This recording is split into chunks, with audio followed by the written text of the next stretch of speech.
Okay, so the other question Victoria said came up was regarding cell signaling, and again, this is something. So this is a big topic. I've got entire text on it. But chemokines versus cytokines, what they're actually doing and how that works. And we go a little bit into the idea that most of these signals are something that's in the blood, binds to a receptor on the surface of the cell, and that leads to changes inside the cell that will change the cell's function and activity. And we're going to go into this more when we get to inflammation, because I think that's just a really good system to talk about this. So we're going to go more into depth in cytokines versus chemokines. And honestly, the chemokine-cytokine distinction is really not important. Chemokines is just, it's a type of cytokine that is a signal for cells to migrate to a certain spot. So I think from here on out, I'll just call it cytokines. I'm sorry, I should go back and simplify that slide. But serious, so cytokines, they are proteins in the blood that bind receptors on the surface of a cell, change the cell's function. And that will be really important when we discuss inflammation. But the reason I go into it now is because I think it's so crucial to understanding evidence. Because so often in vitro, like so cell-based studies or animal studies, we're measuring these signals and we're making a lot of inference about these signals. And also when we're following human health in the clinical studies or in the observational studies, we're measuring levels of these cellular communication signals. So the cells are talking with these proteins, these cytokines, and we're deciding how healthy someone is or unhealthy they are based on levels of these signals in the blood. And the reason that works and why it's such a central part of our research is that these cytokines play a huge role in cellular function.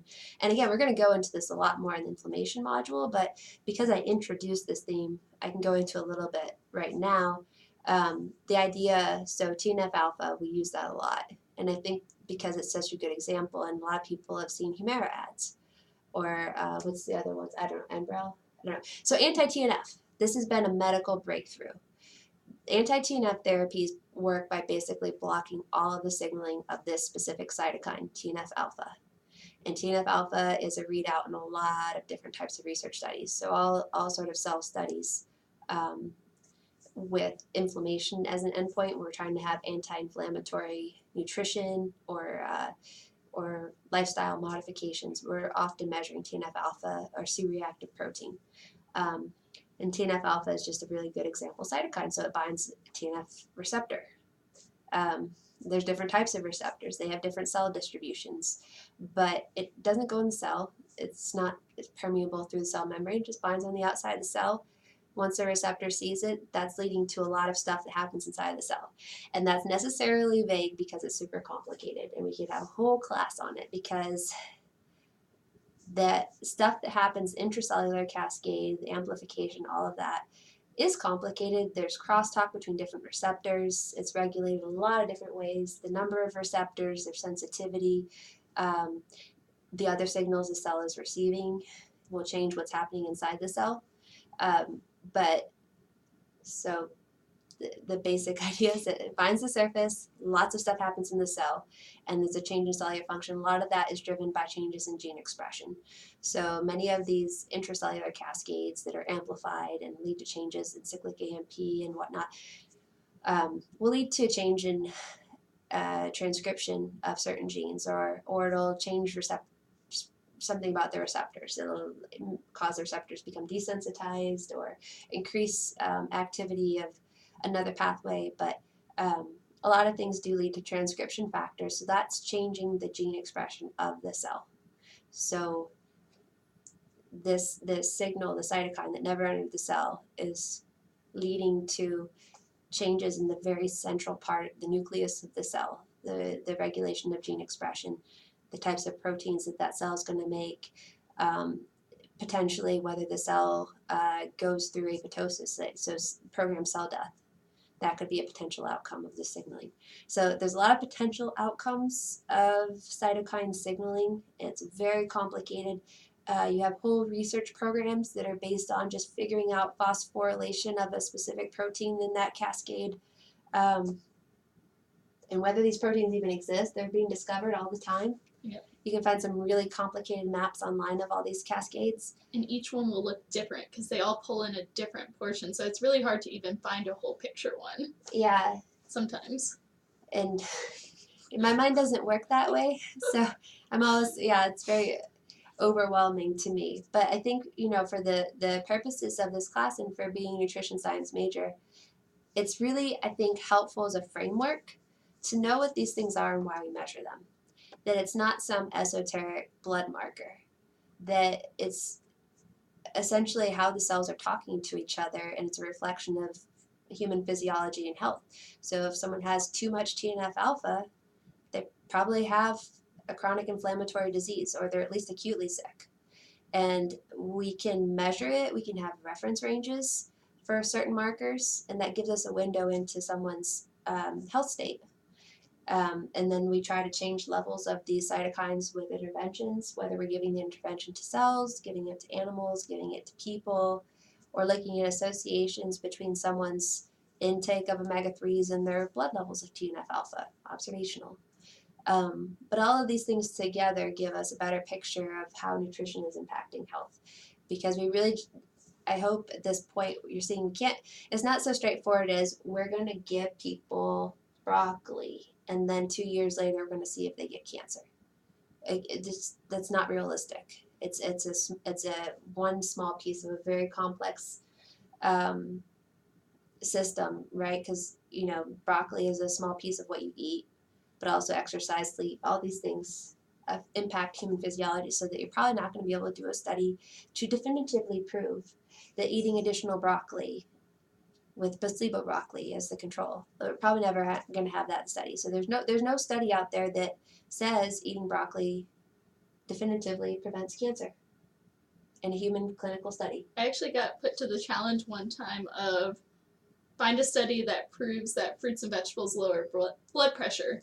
And there's the DASH diet, but yeah. But it's a whole diet It's a whole dietary pattern. There's actually no study just on fruits and vegetables, because you can't deprive people of fruits and vegetables. Nope. And you can't placebo? Yeah.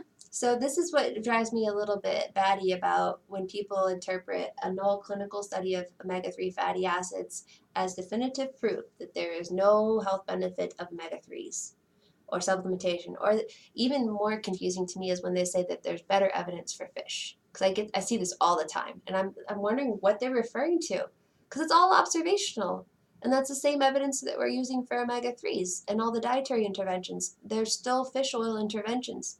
All the evidence for fish consumption is either observational or studies of fish oil. Pretty much, especially if there's a placebo involved. There's no placebo fish. I just don't understand that interpretation at all. Or it's blood levels of omega-3s. And the people say there's no evidence for omega-3s having health benefits based on a null clinical. So a clinical study that doesn't prove benefit. It didn't prove harm. There just wasn't a proven benefit of fish oil. And so then the backlash interpretation is there's no health benefits of omega-3s whatsoever, but fish is good for you. And then we're going to do this in the inflammation unit. But there's a transgenic mouse that makes its own omega-3s that has health benefits. These mice are literally never fed fish, ever. There's no fish involved. There's no fish intervention. They simply have a gene that allows them to convert omega-6 to omega-3, and they're fed the same thing as their litter mates that don't have the gene. And then you give them inflammatory diseases, you give them high-fat diet, and they have better health outcomes. There's no fish. So anyway, I don't know. I hope that you're entertained by this, because there's just so much baffling, and people say it very confidently. And they sound like they're very informed on the topic, and it's absolute nonsense. And I think it's a good point to make, too, that people try to extrapolate outside of what a research study actually is. I think one of the ones we talked about before was the proof of the ketogenic diet was actually based on a 20% carbohydrate diet, not a ketogenic diet. There's some, it might have been 30 even. I don't know. It was pretty high. But people take studies that show their argument, but you can't extrapolate out what diet was given, but they do that anyway and then say it with confidence and use it to prove a point. But if you actually go back to the hard evidence, it doesn't prove their specific point.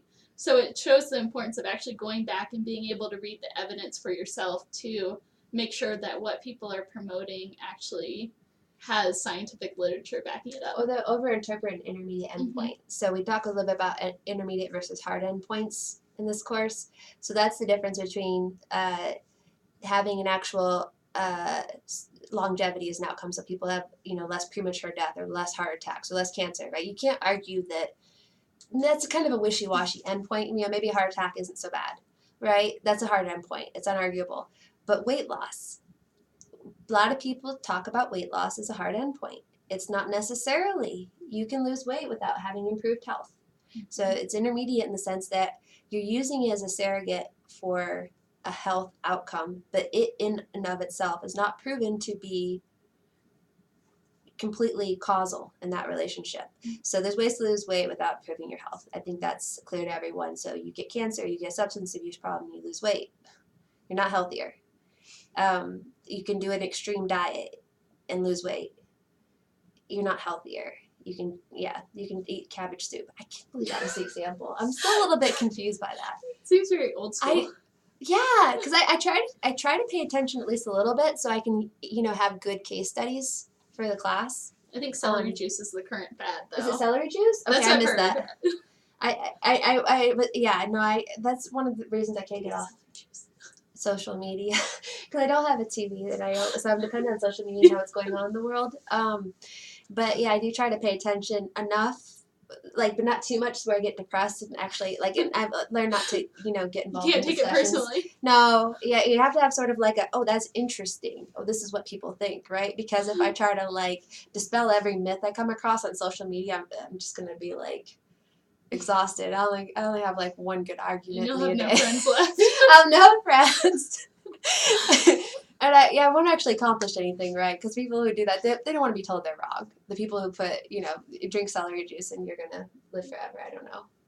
Is that for nitrates? I honestly this has been popping up in dietitian joking around news feeds about celery juice. So thankfully, I don't know where this is coming from, but yeah, because we got apple cider vinegar and cabbage soup or cabbage soup. Yeah, it was cabbage soup.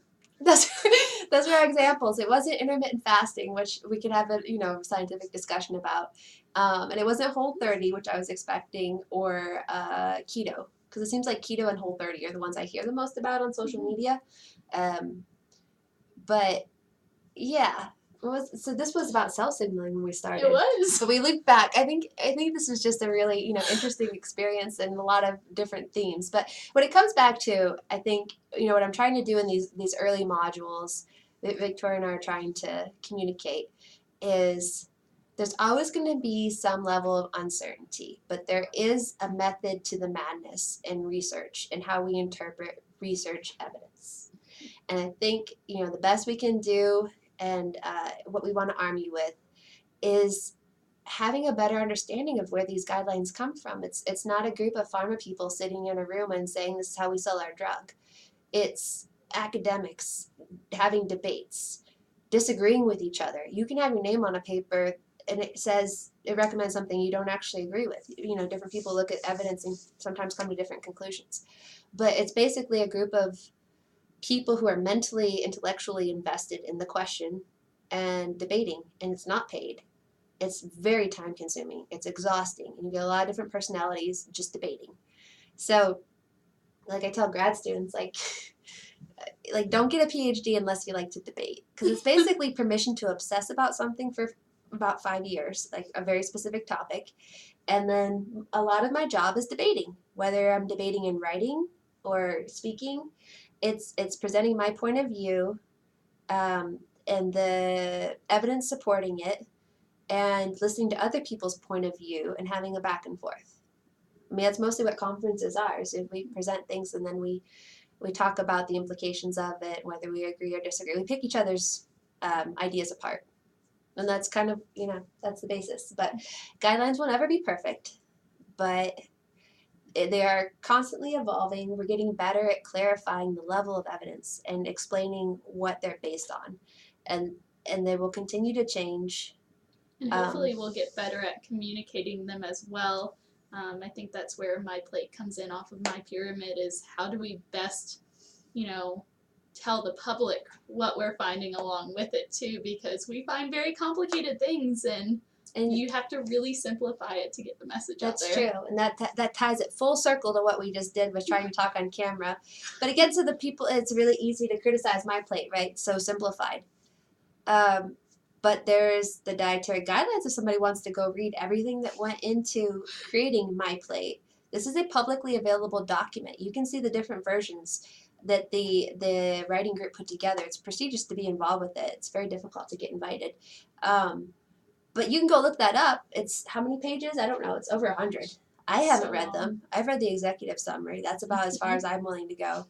But this advisory, I got critiques back. 2 reviewers loved it. Third one pointed out we didn't reference the 2018 blood cholesterol guidelines that were released a month after we just put the last version in. So we put it in October and the guidelines came out in November. So now I got to figure out where that fits in. And that's a 120-page document too. So this is what goes into evidence-based recommendations. It's a lot of reading and arguing, and we might not ever get on the same page. And then in 5 years, we'll rewrite them, because that's how it works. There were 2013 guidelines, and I believe when we get into, I have to either update or own the fact that the blood pressure guidelines in my lecture are out of date already, because those are changed every 3 years or whatever. Yeah, so it's really hard to keep up with. It'll continue to be a moving target. But so far, the main themes that we've had in this course are that there are different types of evidence that inform what we tell people to eat. They all provide different things. They're based on certain limitations and measurements that we do in the best we can. But we will always, to my vision, depend on cell models, animal models, observational evidence, and clinical studies. Like we're never gonna just have clinical evidence unless somebody invents artificial humans. I don't know, because we're never gonna be able to get a design that works for nutrition that is clinical in humans that's measuring hard endpoints. So there'll always be these limitations, and it'll always be a very complicated process to figure out what all the research says in aggregate, because we're always going to have to look at all the studies. That's why I'm really uncomfortable, and probably overthinking anything outside of the realm of omega-3s. And even within omega-3s, very specific areas, cardiovascular diseases and inflammation. That's what I know about omega-3s. And more specifically, triglycerides. And that's what this guideline is about. So I can say that I've read all the papers on this topic, or at least printed them out and got the information that I needed. But that's where these advisories come from. It wasn't written by somebody at a pharma company and then everyone behind the AHA was like, oh yeah, that sounds good, we'll throw that out in the public. And that's why statins are recommended so strongly, is because they actually do have clinical evidence, because you can do those studies with statins. You can give people statin or a placebo and then look at outcomes, like that peanut study that I'm so obsessed with, because it's amazing, because we never have that for nutrition. But you have that for statins, and that's why the level of evidence is so strong that people who are at risk of cardiovascular events should take a statin, specific coronary artery disease events. So that's guidelines. And that's the purpose of understanding what cytokines are, because intermediate markers do inform guidelines. Okay, thank you.